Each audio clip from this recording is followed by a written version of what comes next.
Hi, everybody, and welcome to another episode of the Jersey Oddcast with Joseph F. Bernardo, Gabriel J. Donio, and me, Gina Rulo. It's finally spring. How does it feel, Yes. guys? It's funny. I was outside earlier and I was in my coat and I was sitting outside like I do, and I was hot. And I'm like, this is crazy. And so then I looked at the app on my smartphone and I saw that it was 46 degrees. And normally 46 would be chilly, but now that it's spring, 46 feels great. And I'm looking forward to some of the colder temperatures and the wind hopefully being behind us. So I'm a huge fan. Yeah, it's all in your mind, right? 46 degrees in fall, you'd be like, "Oh, I got to get a jacket and a sweater." Yeah. Um, I like it because you drive around and people are out, people are walking, they're walking their dogs and they're on the fields and they're playing ball. And it's just a good feeling to see everybody get back outside and enjoying the spring weather. And I don't think they care that it's 46. I think they're just like, look, we're getting out. The days are longer. Let's enjoy them. Yeah, and people are already mowing their lawns. I'm like, guys, it's Yeah, not ready yet, yeah, but yeah. they're like, you know what? Are you It's talking about the springtime. county clerk? Is Joe out there painting his lawn? Oh no, I wasn't necessarily talking about our county clerk, but he's already done at least one round. Yes, Okay, I'm yeah. sure, because nobody loves their I, lawn like Joe Girallo loves I his. would be It, let it, down if he didn't. except maybe our assemblyman. I believe they're in something of a feud with who has the better lawn. I Yeah, have seen that in the past. Oh that's my God. definitely a lawn war for Yeah. sure. Maybe we should keep track this summer and at the end of the summer give awards out for the best lawn between the two of them. And then maybe for fun, we should just give it to the surrogate, Jimmy Curcio, just for amusement. You leave Bertino out? He doesn't count anymore. He lives Uh, practically in Winslow. oh, poor Bertino. He's Poor right guy. across the pike from the cemetery. Yeah, That's not Winslow. That's right near the high school. It's practically Elm. it really is close to. Elm. Yeah, okay. Yeah, Speaking of neighbors, Waterford Township and Hammonton have had a long relationship now with the school district. And it's one of, if not the only, sending and receiving districts that cross county lines. And Mm. I thought it'd be interesting if we took a moment and said, hey, how's it been going? It's been a discussion for almost 30 years. I think 1999 is when we voted as a community to approve it. And it was not a wide margin that it won by, but it seems to be going well. The kids have been in school with Hamilton kids for about 25 years. So, what are your opinions? we had a front row seat to that referendum vote. It was contentious and a major change in a town that doesn't always like change, as we know.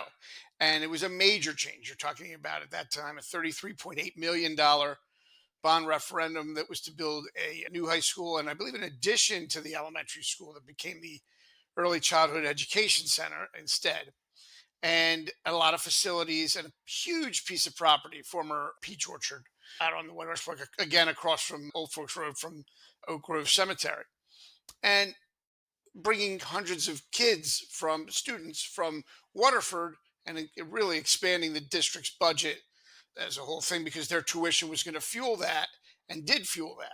So it was a massive change for the school district. It did win, like you said, Gene. I think it won by 53 votes. It was a slim margin of victory. It's now been a generation. And as I often say, you can usually say what's going pretty well or okay by what you don't hear. And I think if you were to say after 25 plus years, the assessment would be that it seems like it's steady as she goes.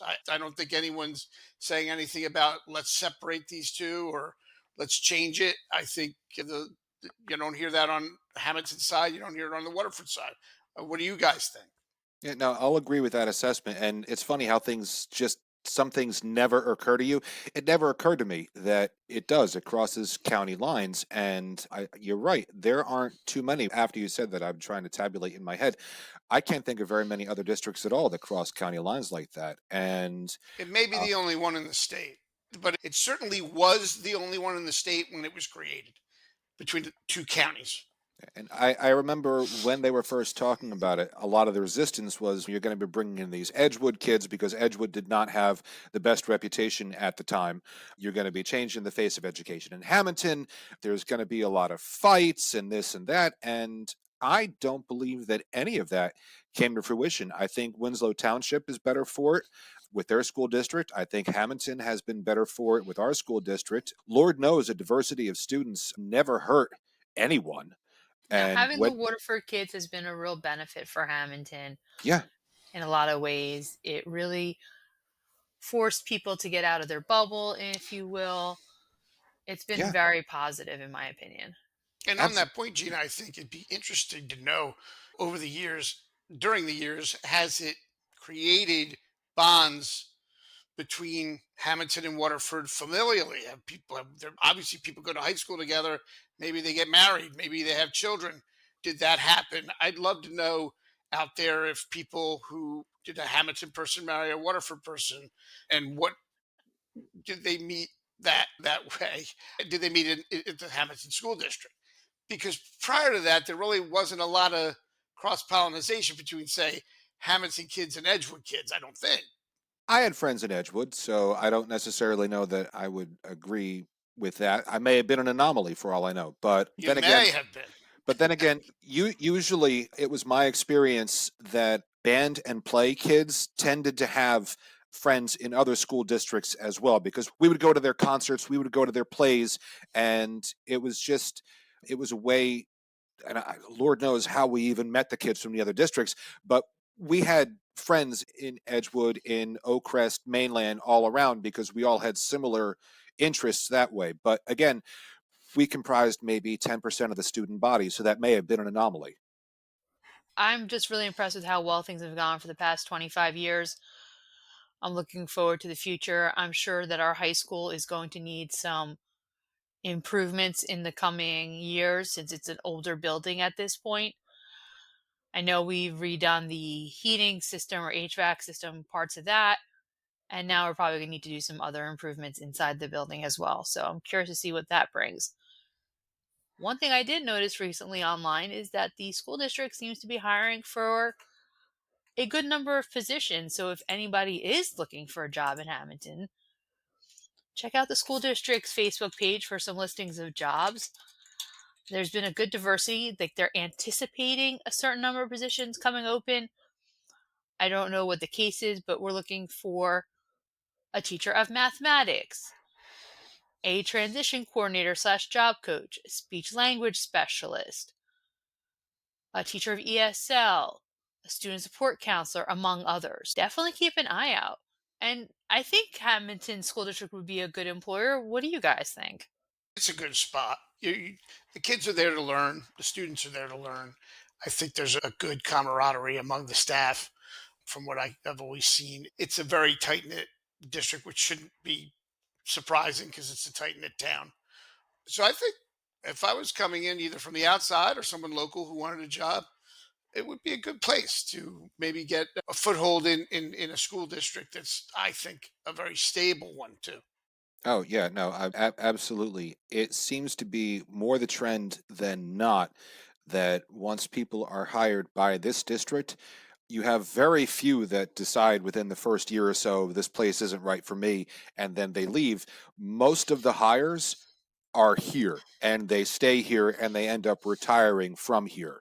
And as with any employer, if you have employees who decide this is the place for me, I'm working here until I'm ready to no longer work, I think that speaks fairly well about how they are as an employer. Yeah, for a long time, we would have interns who would come in and say, "Oh, I have so and so for English," and I would say, "Me too." Even as the gap between my age and the intern's age would widen, those teachers would still be there and had been there since I was there. And I graduated in 1991. So, that era is, I think, pretty much over. But I would say it's a testament to what Joe said. You find a home there and want to stay there at Yeah. that district. That's been the case for a long time because I had some teachers that had my father. Unfortunately, some of them did not remember him too fondly, but he's proud of that. So I'm not saying anything out of school here. No pun I, intended. yeah, I was going Um, to say nothing out of school, huh? yeah, yeah. Dad jokes. What are you going to do? About your Um, dad, no Yeah, less. yeah. How about that? I also was scrolling on Facebook and I texted Joe right away as soon as I saw this that there's a Hammonton winery for sale. I saw it on Ricky Morio's Facebook page, where usually he teases one of his colleagues, Marianne Templeton, but this time he actually had a real estate posting. And I was like, oh my gosh, which one is this? And Joe, can you tell us about the listing? The listing does not say which winery it is, but it does provide 4 photos of said winery, and it is a winery, according to the photos, that is on both the Atlantic City Expressway and 8th Street and Service Road. So, using my wonderful powers of deduction, that's DiMatteo Winery. It doesn't say it in the listing, but that is, unless for whatever reason Mr. Moriello has posted inaccurate photos, which would be a first. And even looking at the interior of said winery, DiMatteo Winery is for sale. Hammonton is known for being a little bit of a destination for wineries, and the DiMatteo family has taken very good care of theirs. They have the Mhm. really fun Grape Stomp event in September and about a million other events throughout the year.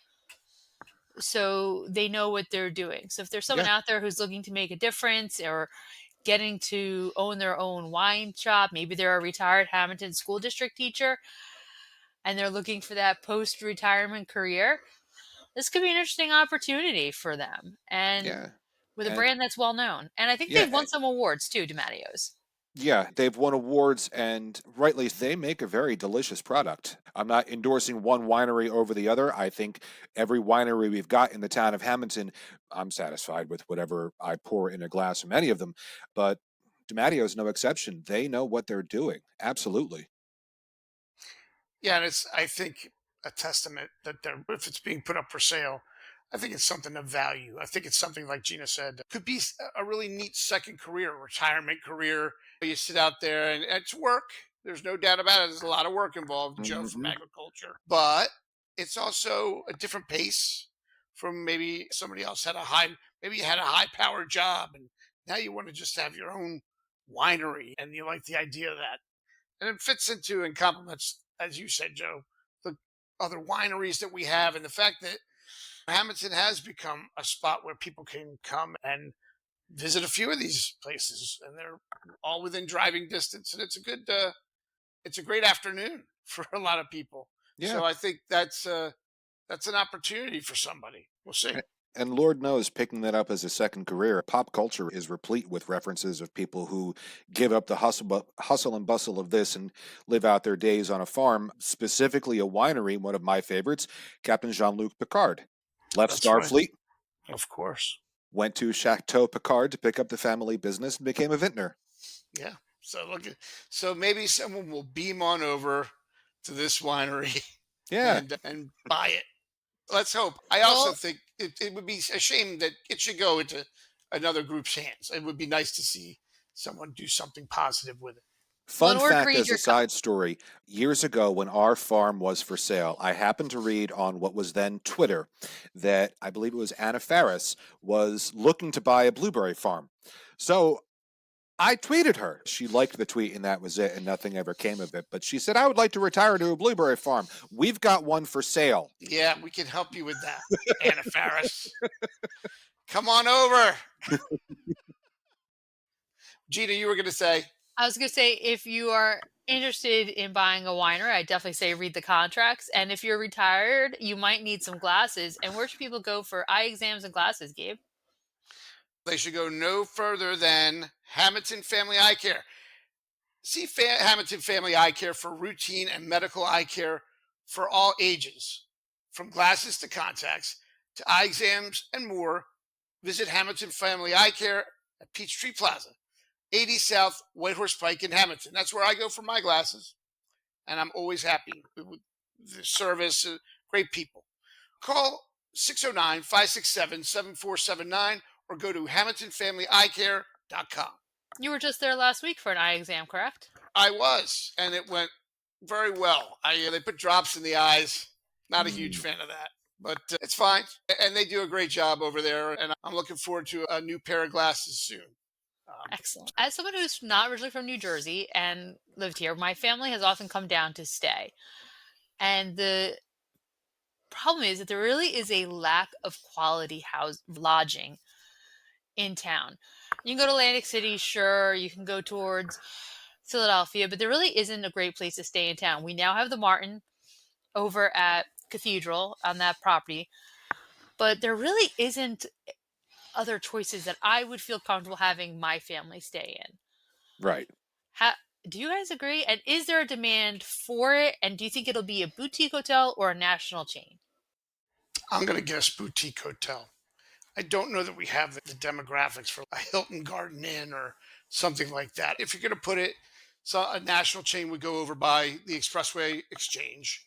You could probably put it over there. You'd have to see if you had the infrastructure to do that. But a boutique hotel, probably in the downtown, would be the way to go. Certainly, it's been publicly kicked around in different buildings like the Hmm. former, what we call Malinsky building or Crane and Young building, which is now currently empty. And look, we've talked about it on this program, in this podcast, which is look at the transformation they made with the former Sears building, Abbott Associates building into the urgent care center. So obviously it can be done with the right plan and enough money. You can do it. The question I always have, a casino CEO friend of mine once said about the pier at Caesars when it was built, which was, it's beautiful. Who's going there on a second Tuesday in February? Yeah. And that's the question. Can it sustain itself in the what I would call off season, January, February, March? I think it could do well during the summer and fall, and maybe even some of the spring, but there's 3 months out of the year where I wonder, unless you have bookings like family members who don't want to stay at home or something like that. But again, I don't know. You tell me, guys, how many rooms would it have to be? I don't even know. Are we talking about 30 rooms or what is it? Yeah, I agree with the fact that a boutique would probably do better than a national chain for that reason, unless the hotel, whatever it is, were able to create partnerships with local catering and banquet halls, like the ones we had discussed several weeks ago, because exactly for that reason. And that's why Atlantic City, you can go and stay there on a Tuesday night at a hotel for $60. You can't stay in Elwood for $60, but you can stay in Atlantic City at one of the casinos in a nice room for real cheap because no one else is there. And we did have national chains here. Kind of Lodge was national, Ramada before that, but I think that's the biggest problem. Yeah, in the summer, okay, or even when there are soccer tournaments over at the turf fields, you've got people coming in and they may not want to have to drive an hour or two back and forth in between the days, or say you've got a wedding coming up, or you've got a banquet, or even prom night somewhere. But for the other days, I don't know that there is necessarily enough to sustain a national chain. I wouldn't even begin to venture a guess as to how many rooms. I would like to see more rooms in Hamilton because sometimes when you have family coming in, yes, you want to be able to say goodnight and then see them tomorrow. But I don't know what the answer is. What Yeah, do you think? I think it's a complex answer. I think it's the amount of reinvestments going to need to be put into some buildings to make them ADA compliant, to put bathrooms in for every room. Those are challenges, but it is needed. I think about people who have funerals in town, they have family flying in. Sure, maybe it's still your child at home you're coming into for a family funeral, but maybe you're married now and have 3 kids and your family home that where your parents live can't accommodate all of you. So you do need a hotel or some sort of lodging outside of your relatives. So there is a need for it on those one-offs, but I don't know if that's enough to sustain it. You brought up an interesting point also about refitting buildings. If I'm not mistaken, in order to be properly compliant, they'd also need elevators, wouldn't they? Oh, an elevator would be had to have to be Yeah. put in. And so you'd have to, if it's any building downtown, I don't know of too many that have elevators. So they'd have to be retrofitted with Yeah, an elevator. yeah. You'd have to graft it on Yeah. to, let's say, the Malinsky building. It's a 3-story building. You have to have an elevator. Yeah. I would say also the days of the, and I just wanted to say this because no one else will ever reference it. The days of the El Motel are over, and the interestingly named El Motel because it has elm in it. If you, It was very clever when they came up with it. yes, I Yeah. thought, but it's that it can't be that. It's got to be something that's, if you're going to attract people today to a boutique hotel, they're going to have a certain expectation of amenities. And like you said, at the very least, an elevator, and Gina said ADA compliant. But even more than that, it's got to really be something a little more, a little better and of quality. Not, that, I'm sure the El Motel, when it started, was of quality, but it's just Well, yeah, today people want a certain level. yeah, because back then that was the style. You had one level, you had individual cabins available, accessible outside, and that's when people started driving across country. That's where you stayed, and now you look at them and you think Bates Motel, and that may not necessarily be fair, but that's what I think. Fair. If you know any teenagers who are looking for a job, the Atlantic County Workforce Development has a summer youth work experience program. This is open to Atlantic County residents who are ages 16 to 24. Employers include government agencies, local businesses, and nonprofit organizations. The program is 8 weeks, 25 hours per week at $17 per hour between May 1st and August 31st. The application is online at atlanticcountyNJ.gov. Just search for workforce development. Again, we always hear about high school students and college students who are looking for a summer job. 17 bucks an hour, 25 hours per week. That Yeah, could be something really special for them. Have you ever heard of anyone taking advantage of this, or did you use it when you were in school? Was it there when you were in school? I don't know. I'm not sure about Gabe, but when I was in school, even if this was there and even if they offered $17 an hour in the 90s, I was working on the farm. So Yeah, Yeah. you didn't really have a choice. I've I got didn't this have, great I didn't, opportunity. Don't care. I was similar to Joe, whether it was the farm or other work. I was working. I remember stuff like working papers. Joe, you would get Yeah, them at the school, yeah. things like that. But this is a great thing. If it wasn't us, I think we would take advantage of it back then in that position. I hope kids today, students today, will take advantage of it because it seems like a great opportunity to get work experience, to get paid. I don't think you can beat it. Meaning, it's just an opportunity that I don't think, even if we could do it, we didn't have it. Not in our era. So I don't think so. But I think it's great that they have it today.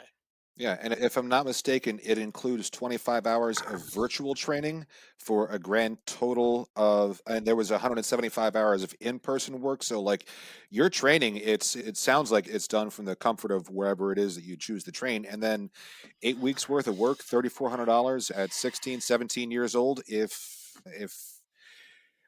If I were 16, 17, I'd be all over this up to 24. Absolutely. If I had nothing, if I had no other job and I saw this, I'd apply in a heartbeat. Joe, when you were first working with us at the paper, you and I both would have qualified. You would have. Wait a minute. I would have Actually, qualified. all You three would of have us would have qualified. you would have, but you would have almost been out, Gabe. I was on the top tier at 23. Joe But was, I think, that 18, is 19. that is awesome and a little disturbing. Yeah, yes, it is. Yes, yeah. Wow.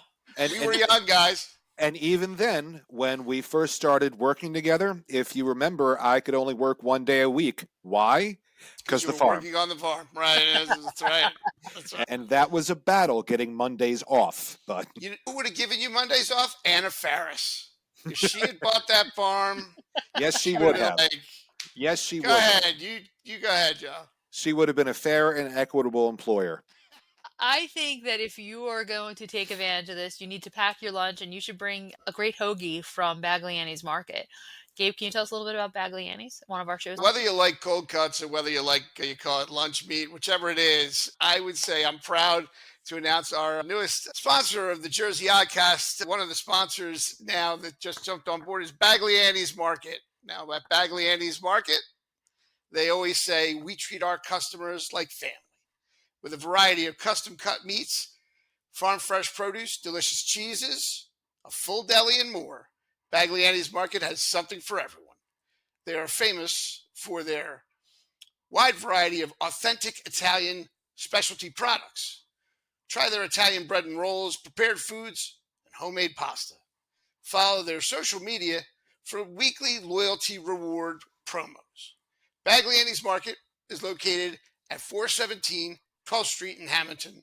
Call 609 561 0693 or visit Facebook and Instagram for more information. And we're proud to have them on board the Jersey Oddcast. Thank you, Bagley Annie's Market and the Bagley Annie family. In exciting news in Hamilton, and I think my little kid heart was so excited to see this, is the new fire truck in town. It's so shiny and it's so big. And you're like, oh, this is so pretty. And I know you're not to say it's a truck is pretty, but it really is because it's brand new. Did you guys see it? It looks huge. I have not seen it in person, but absolutely, you can say that it's pretty, 100%. We tend to call machinery like that a she to begin with, so using that particular descriptor, I think, is even more accurate. And she's gorgeous. Yeah. She's absolutely gorgeous. Gabe, when I see a fire truck, especially with a ladder like that, you know who it reminds me of? Who's that? Jack Donio. Jack Donio. Jack Donio would explain to you regarding this particular truck, and it's a big expense. I remember when the last one was purchased, Jack would explain that it's because people would say, we don't have any really tall buildings. How many tall buildings do we have in Hamilton? And Jack would famously say, as fire chief, it's not the height, it's the reach. And talking about brush fires and things like that. I don't know that they had to lobby that way this time. I think the truck looks fantastic. I like the color scheme, the red, the black, and the white. The whole look is very sharp. And I know they're very proud, the fire department, and they should be. And they're there when we need them.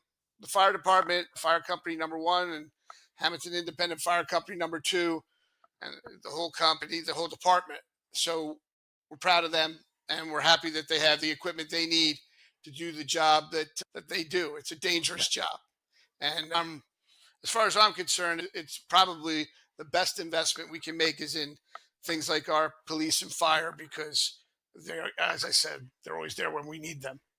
Yeah, and it's an interesting argument. How many tall buildings do we have? Even if we just have one, I think it's a fair enough expense. I agree. Yeah. I never understood the argument. The council, at that time, a new ladder tower truck, as they call it, was, I think, $800,000 back when they bought it, Yeah. probably 2 decades ago. And nobody wants to hear walking around Hamilton, oh, you bought a piece of equipment for that expense, until we need it.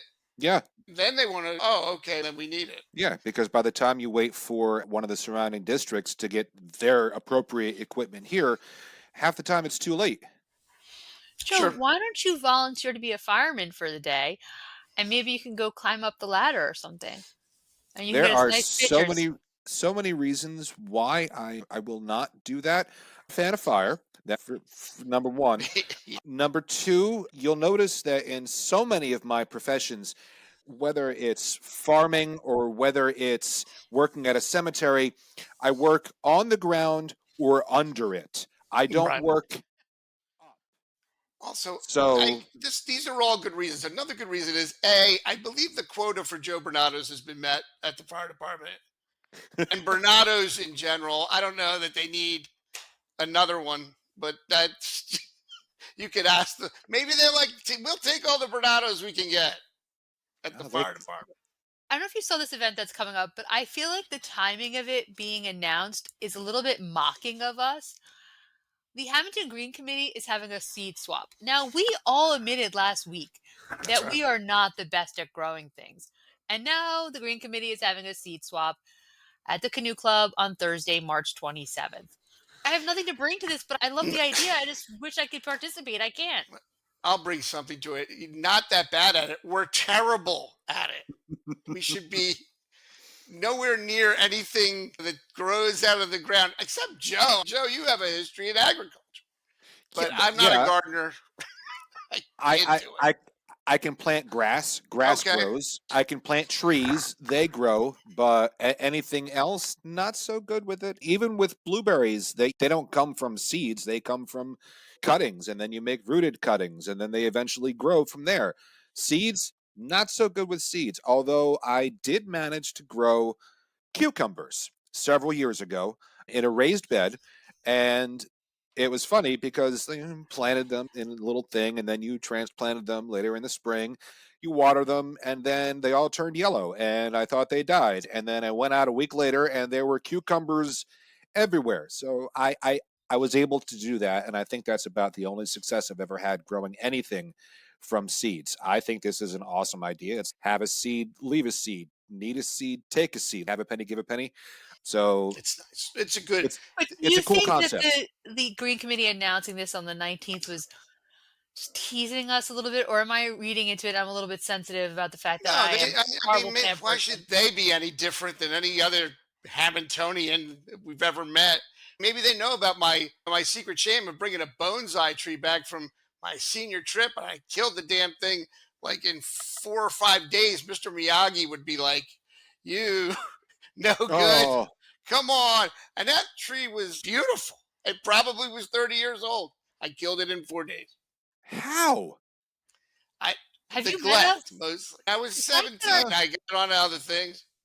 What the do you fact want? that our dog is alive and doing okay is a minor miracle for the two of us. That dog is a great dog. That's why. And That's not that like dog a can, plant. yeah, that dog can also She's tell you when she needs food or water. yeah. The plant She's too couldn't talk. polite, never would. The plant couldn't talk. Maybe that was the downfall. Oh my gosh. This So event again is Thursday, March 27th. Gabe, do you have some other events happening for us this coming week or I anything do, past and that? that's the cue for the Rocco's Townhouse community calendar. Rocco's Townhouse prides itself on being a spot where everyone can meet and eat. Delicious appetizers, entrees, burgers, and more, along with a full bar and plenty of craft beers on tap. Remember, everyone meets at the Townhouse, 21 North 3rd Street in Hamilton. Call them at 609 561 9384 or visit roccostownhouse.com. And so, some upcoming events for the calendar are the come to Rocco's Townhouse after spending time at the Hamilton Lions Club Spring Fest on April 5th. So this family fun event will feature an egg hunt, bounce house, face painting, and so much more. It's held at 400 South Chew Road, and the event raises funds for juvenile diabetes research. Learn more on the Lions Club Facebook page.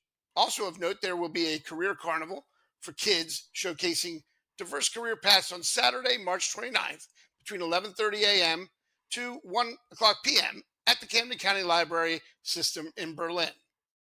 This engaging and impactful event is designed to spark career curiosity for kids ages 8 to 14 and their families as they learn about the work that people do every day in a fun and interactive way.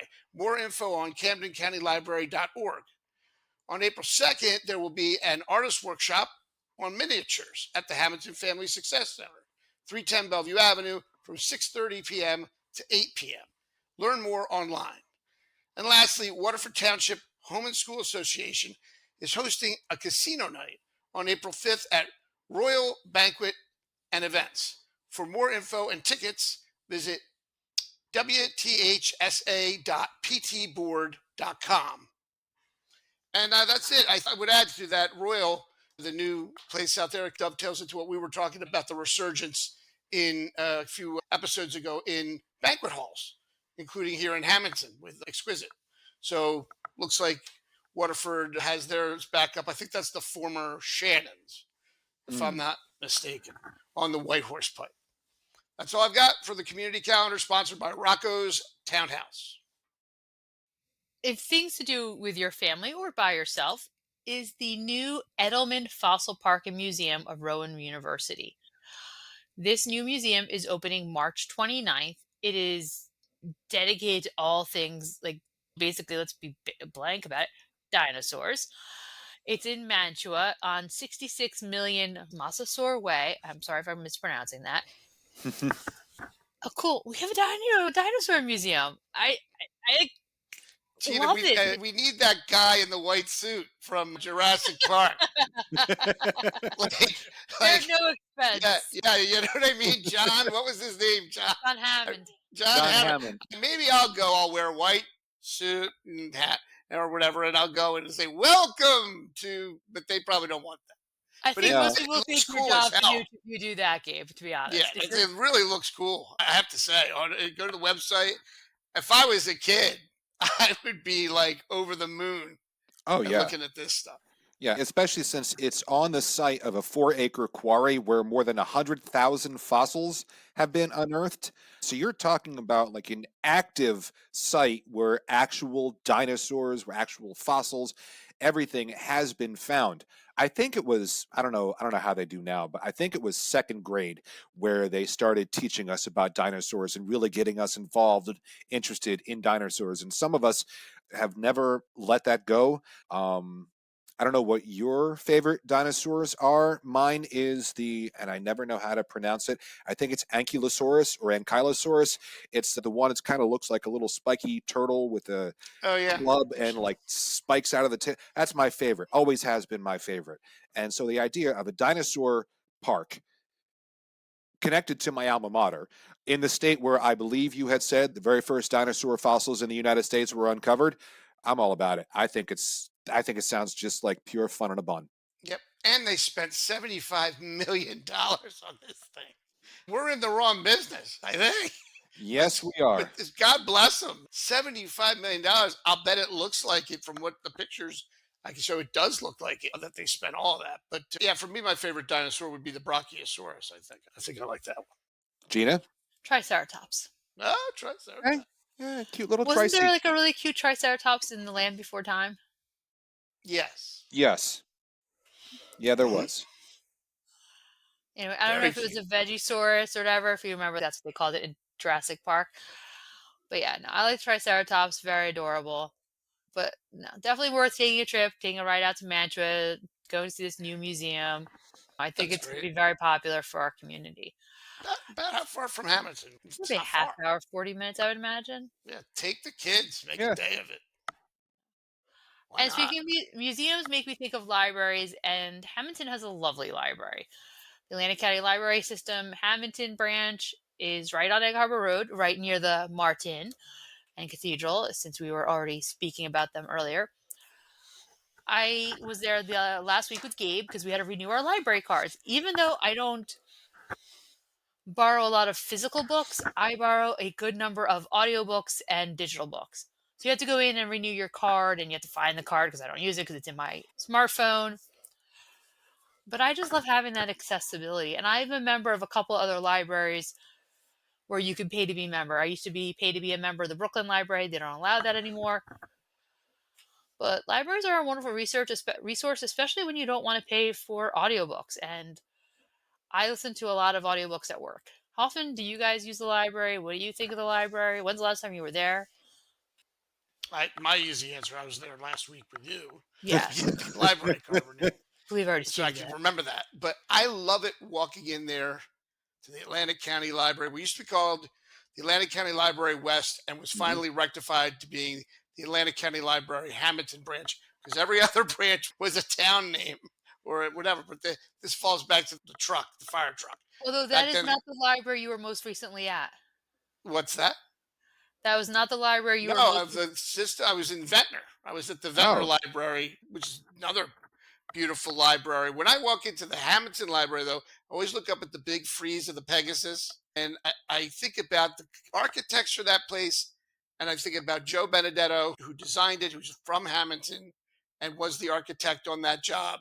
And he definitely was influenced by Frank Lloyd Wright and different things. When you look at the windows and you look at the way it's constructed, it's a unique looking building in Hamilton because we don't have a lot of more what I would call modern architecture, but it sits on the property well, and the people there are so friendly, and the collections are so nice that if you need something, and of course we always used it when we needed information about Old Hamilton.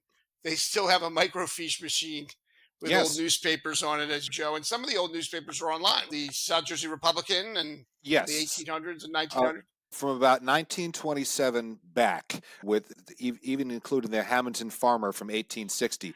They're all available online. Anything past, I think it's 1927, might be 1920, 1923, somewhere in there. Moving forward, once the South Jersey Republican ended, then you actually have to go to the library and use their microfiche machine. They used to have two. Now they only have one, and the one that they have, the printer no longer works on it either. And my worry is that once that machine goes, then you've got a century's worth of newspapers that are no longer going to be accessible. So hopefully they can repair it, they can replace it, they can find some money in their budget to replace that, because it's invaluable. It would be great to get a history grant, maybe from the county or something like that, to digitize the newspapers that they Oh, do yeah. have. I know they have all of the Hamilton News and on microfiche, and I think then maybe after that, when they stop putting it on microfiche, they may have the hard copies, and I think the Hamilton Gazette as well. Those are great, like you said, resources. It would be great to see them on a digital way like they do the other ones. It's a big Absolutely. undertaking. It takes money, but maybe they might do it. And lastly, my point on the libraries in Hamilton, Irma Tilton, long standing librarian when it was in like downtown and to now, we're very fortunate to have a library in Hamilton because I think we had a strong library here for decades. And I think that's the reason why the county placed it here. Obviously, we're also on this side of the county, this far west, we do have the most urbanized area. But it's a big asset. Everyone should use it. If you haven't been to the library lately, go check it out and get your library card like we did. I can remember when that building opened and how massive it was, how much space there was, the very concept of a dedicated children's room. Because, Gabe, as I'm sure you remember, before this, the library was in the basement of Town Hall, the I old do remember. I Town remember being Hall. in the basement Yeah. And with Pretty Modi, who was a librarian at the yeah. time. And then who moved over to the new building and was there for ages. Many years, Yeah. many years. Yeah. And I do. I mean, and then you moved into this, and it was like talking about moving on up. Yeah, you that children's room for a kid, it was like night and day compared to what we had in the basement of the old town hall, which is Yeah. now gone, obviously. So, and you love to read, Gina. What's your feeling on the library in general? I love it. I love having it as a resource. I think it's valuable for us. It's as a child, going to the library was always such an event. How many books could I take home? My mom was like, you don't need to take them all home. You can borrow some this week and get some next week. And those were all my Madeline books and the different picture books, those little kid books that I would take out. And then as I got older, it would be Sweet Valley High books because my mother was never going to buy me all the Sweet Valley High books. And just constantly adding to that and Choose Your Own Adventures and Piers Anthony and Terry Brooks, like all my different phases of reading. The library's always been there. So Yeah. that brings me to our oddball question of the week. Oddballers, we have a question for you. How often do you go to the library and take advantage of their services? Do you have a library card? Let us know. It's free, in case you're wondering. You can rent, there's movies, there's all kinds of digital products. I cannot say enough nice things about audiobooks. If you're not a big reader, audiobooks are just like a podcast, but longer. And I like to listen, in case anybody's wondering, at 185. That is how I listen to my audiobooks. That's the speed. So let I us know think about people your listen to our podcast similar. A lot of oddballs out there have us on like chipmunk speed. 185 is very comfortable at this point for me. Anyway, I know you know the answer to this, or I know your answer to this. I should say it this way. Have you two seen the Batman State Farm commercial? Yes. Yes. Yes. I'll defer to the expert. This man, a lot of people don't know this. Joe can toot his own horn here. You are an actual expert on Batman. Actual expert. Explain why.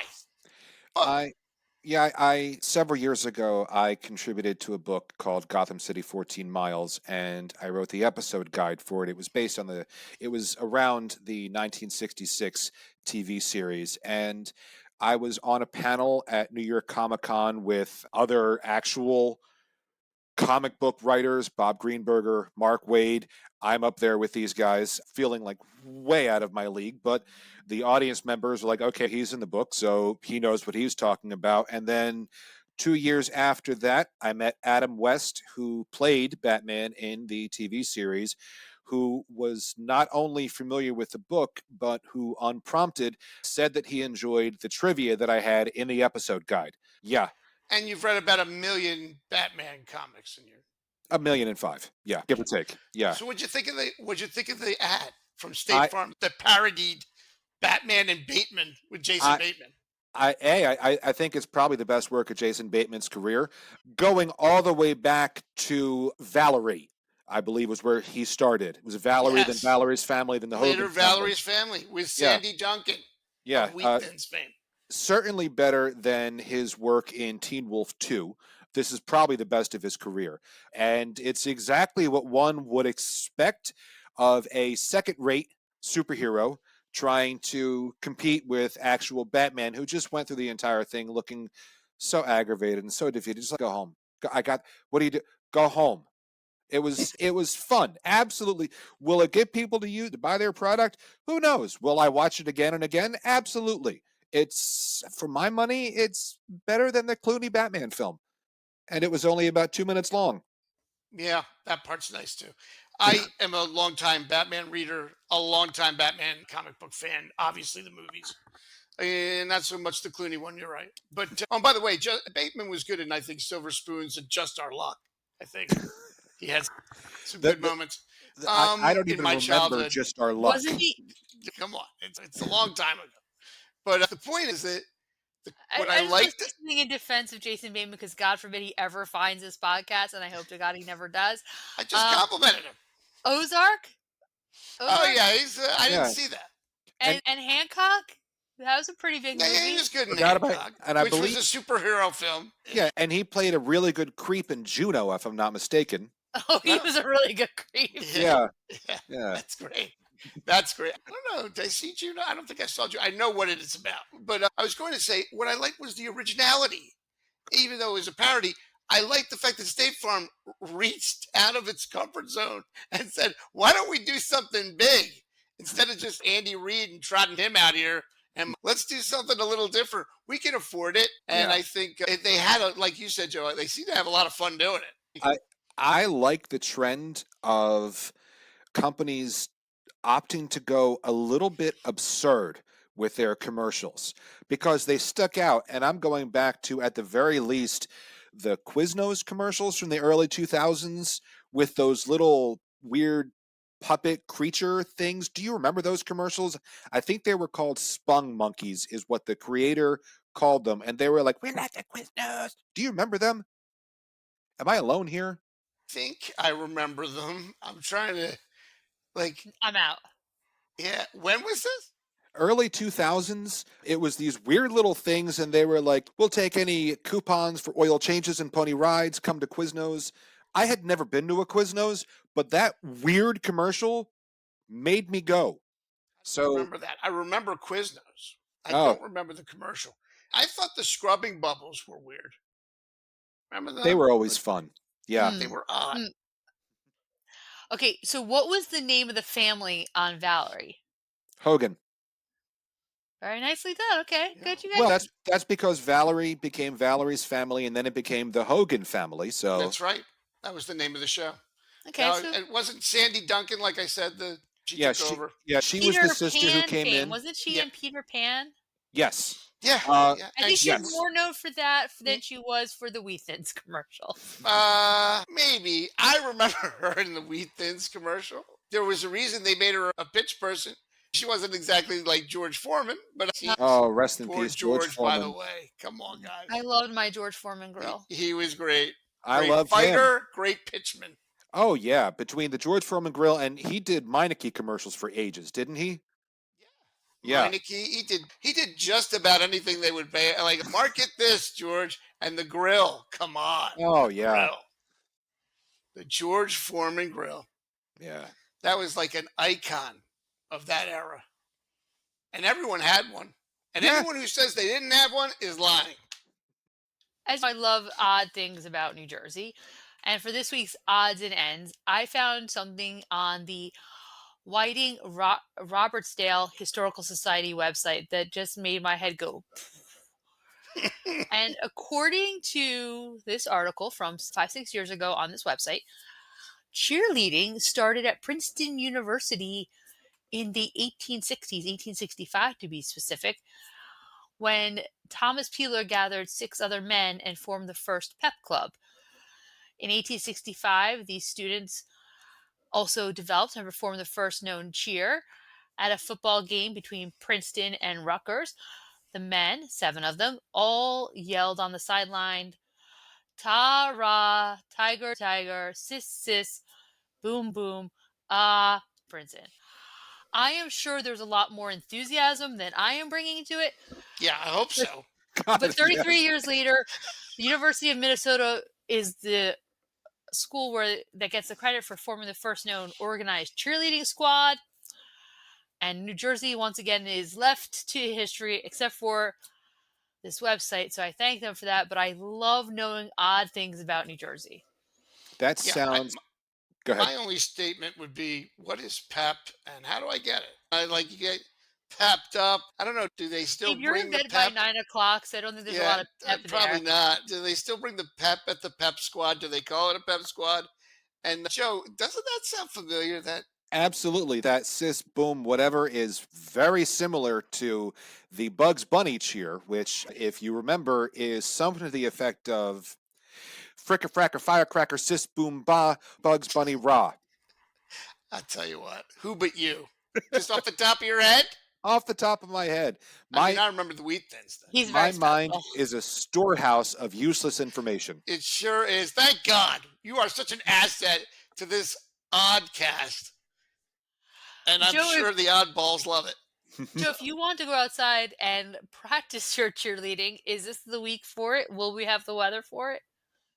Since you asked, it sounds like it is time for the Oddcast Forecast, according to the app on my smartphone, and sponsored by Ben Castone Landscaping. Call Ben Castone for all your landscaping needs at 609 561 3452.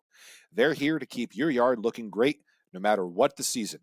And it's going to be seasonal, but a little bit on the chillier side at first, Wednesday, and it's going to be partly cloudy to mainly sunny, so a mixture of sun and clouds for the remainder of the week. Wednesday, we're looking at a high of 53 and a low of 32. Thursday, we're looking at a high of 54 and a low of 38, and it should warm up a little bit by Friday with a high of 64 and a low of 44. So if you're going to be going out and practicing your Bugs Bunny cheers, your pep squad, whatever it is that you're going to be doing, maybe bring a windbreaker. I appreciate that, Joe.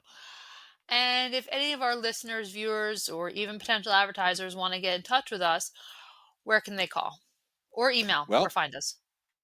they can find us on Facebook or Instagram. They can email us at jerseyoddcast@gmail.com, or they can call us at 609 444 6178. Thanks, Joe. And never miss an episode of the Jersey Oddcast. Add us to your Spotify or your Apple Podcast, and it'll be delivered right to your phone. Have a great week, everybody. We'll see you next time. Thank you. See you next. See you next time.